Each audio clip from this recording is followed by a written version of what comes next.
games surprise you, not because they're massive or brutally difficult, but because they're beautifully crafted, and remind you of why you fell in love with games in the first place. This is the Plucky Squire, a short but unforgettable experience that blends 2D storytelling with clever 3D gameplay, and proves that creativity still thrives in modern game design. With 21 trophies total, including the platinum, this isn't a grind, it's a journey. Clocking in at around 9 hours and rated at just 2 out of 10 in difficulty, it's a smooth, relaxing platinum that rewards exploration, curiosity, and a little patience. For me, this marks Platinum Trophy 83, and while it might not be the hardest one I've earned, it's easily one of the most memorable. From its charming characters to genre-bending mechanics, the Plucky Squire delivers something rare, a sense of wonder. Let's walk through the journey from page to platform, puzzle to boss fight, and see what makes this little story adventure worthy of a platinum. The platinum journey is split into 2 stages. Stage 1 is adventure time, a full playthrough on the hardest difficulty, adventure mode. Stage 2 is cleanup, where you mop up any collectibles and miscellaneous trophies you missed along the way. Because we're trophy hunting pros and we don't have time to replay games like amateurs, we're doing everything in one efficient run. Chapter 1.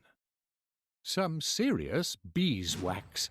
This is where our platinum journey officially begins. We're introduced to Jot, our main character, classic storybook hero, noble, fearless, and about to be dragged into a much weirder adventure that he signed up for. Alongside him is Moonbeard, the kingdom's wizard, and our guide throughout the story. This was the house of the good wizard Moonbeard. This chapter starts simple but sets up the foundation for both the gameplay and the narrative. It doesn't take long before things start to shift in some unexpected ways. With the journey underway, we head toward Honey Peak.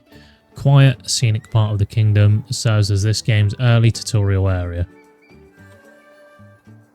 Here we meet Benny B, who's dealing with a major problem. His honey has been stolen. The thief is a honey badger. Retrieving the stolen goods becomes our first real objective. This section introduces the fundamentals of combat and platforming, while giving us the first look at how this game blends storybook charm with meaningful gameplay design. It's a short segment, but an important one, setting the pace for what's to come. Jot prepared for a dust-up.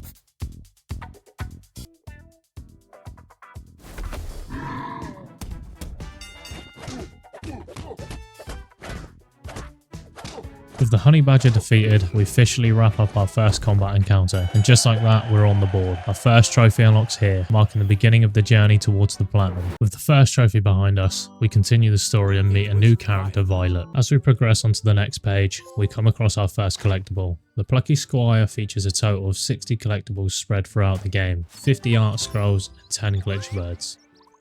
Progressing a little further through the story, we're introduced to another companion, Thrash. From here, the game continues to develop its world and characters. But in terms of trophies, things go quiet for a bit, so for the sake of time, we're jumping ahead to a major moment in the narrative, our first real encounter with the villain of the story, Humgrump. After our first encounter with Humgrump, we finally understand his motivation. He's tired of playing the role of the loser, always cast as the villain, always defeated by the hero. This time he's decided to rewrite the story, literally. In a bold move, Humgrump pushes us out of the book entirely, breaking forth the wall and flipping the rules of the game. It's here that the Plucky Squire reveals one of its biggest mechanics, the transition from 2D to 3D gameplay. What started as a traditional storybook platformer suddenly expands into a full interactive 3D world. It's a defining moment in the game and one of the reasons this platinum journey stands out from the rest. Now fully transitioned into the 3D world, the game wastes no time letting us explore our new surroundings. Starting with the surface of a child's desk, naturally the first instinct is to test the limits, try jumping straight off the edge. Turns out the game saw that coming. This unlocks trophy number 4, Optimistic Explorer, awarded for attempting to leap into the unknown. It doesn't get you anywhere, but hey, it was worth a shot. After our time in the 3D world, we return to the book and find ourselves deep in the Sonic Swamps, a murky puzzle-heavy region that leans into wordplay and environmental manipulation. One of the core mechanics here has us changing words and sentences to reshape the world, literally rewriting reality to solve puzzles. It's in this section that we unlock Trophy 5, Huge Frog. As the name suggests, yes, a frog is involved. It's clever, well-integrated trophy that highlights the game's unique blend of storytelling and mechanics, continues pushing us steadily toward that platinum. On our way through the next section, we come across a small but easily missed moment, a fish flailing out of water, clearly in need of help. True to form, Jot steps in without hesitation and with quick reflexes manages to catch the fish mid-flop. This earns us Trophy 6, Perfect Fish Grab, awarding for grabbing the fish on the first attempt. It's a small challenge but one that requires precision and timing, something that becomes more important as we continue towards the platinum. Gently released the fish into the water. And there it regained its composure.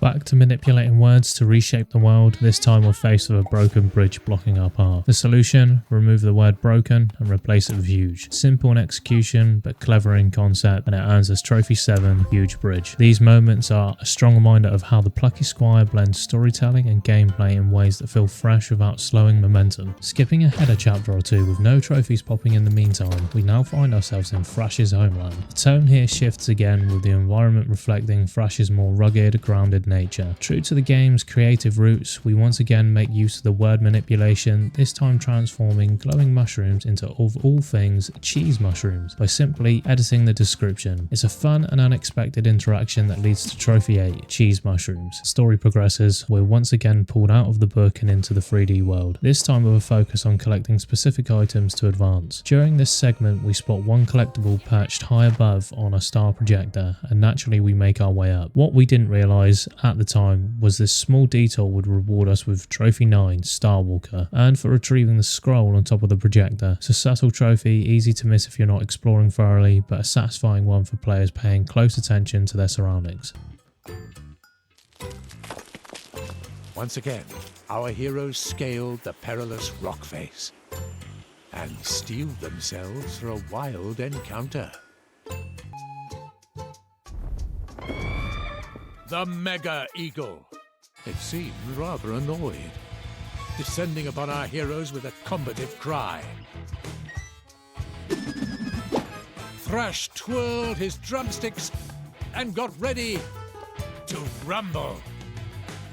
Moving forward, we take control of Thrash in one of the more action-heavy sequences of the game. This time, it's a full-on boss encounter against the Mega Eagle, a towering mechanical threat that puts both our timing and combat skills to the test. It's a clear shift in tone, leaning into Thrash's strength and aggression while offering one of the more intense fights so far. Upon defeating the Mega Eagle, we're rewarded with Trophy 10, Metal Warrior. It's a major milestone in the playthrough and a reminder that the Plucky Squire knows when to raise the stakes, both narratively and mechanically. This time, we're back at it with the word cheese, a moment that perfectly captures the Plucky Squire's quirky charm. We use it to transform towering pillars into cheese pillars. It's another playful puzzle twist that doesn't take itself too seriously, but it gets the job done. And more importantly, it gets us trophy 11, cheese pillar. It's bizarre, but it's expected at this point. Something we haven't touched on yet in this playthrough is Martina, the merchant who appears in each level. She runs a small shop where you can purchase upgrades to improve Jot's abilities. Whether it's combat enhancements, travel boosters, or passive perks that make exploration more efficient, throughout the game we've been steadily investing in these upgrades wherever possible. And now, after acquiring the final one, we unlock trophy 12, Powerful Jot. It's a trophy that rewards consistency, and a fully powered up Jot is a clear sign that the platinum is firmly in sight.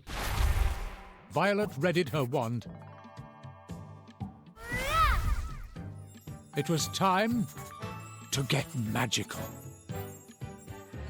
As we approach the climax of the Plucky Squire, the second to last boss fight shifts perspective once again, this time putting us in control of Violet. It's a refreshing change of pace that showcases her unique abilities with the gameplay that feels faster and more tactical compared to Jot's more balanced skill set. It's a well executed fight that highlights the strength of the Plucky Squire's character driven design, giving Violet a well deserved moment in the spotlight right before the final stretch. As you probably guessed by now, defeating the mage while playing as Violet isn't just a story milestone, it also rewards us with trophy 13, Mighty Witch. Throughout the story, we've been gradually unlocking new tools, one of the most useful being the bomb stamp. For trophy 14, we finally put it to creative and slightly petty use in an optional moment of revenge. We used the stamp to obliterate a statue of Humgrum, the game's villain, and the reason we were thrown out of the book in the first place. It's not required for the story, but the act is deeply satisfying, and it nets us trophy 14, Bust Buster. Trophy 15 comes in quickly after our last one, and it's tied to completing a key gameplay challenge in chapter 9. Throughout the game we've encountered a set of data center minigames, fast-paced arcade style challenges that break up the story with quick reflex tests and timing puzzles. This trophy unlocks after completing the third and final of these minigames. With all three completed, we earn trophy 15, Wretched Rodent.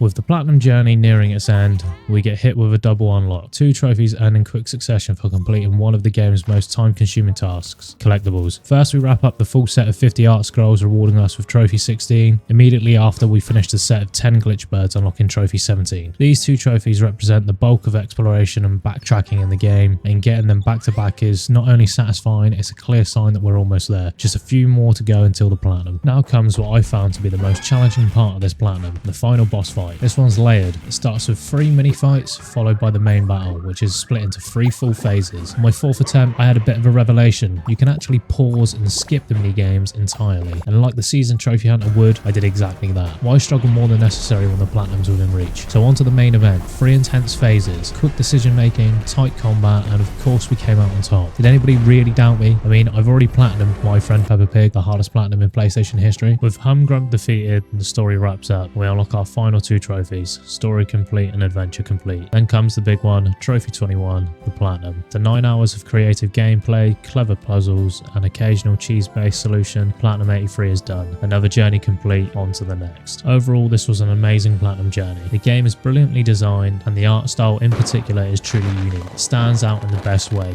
This is a Platinum I genuinely enjoyed going for. It's not overly difficult, making it a perfect recommendation for anybody looking for a fun, creative, and achievable trophy hunt. I'm giving the Plucky Squire a solid 7 out of 10. Thanks for watching, guys. It's been Ramsey. If you enjoyed the video, please like, comment, and subscribe, and keep your eyes peeled for the next Platinum trophy journey. Until next time, happy hunting.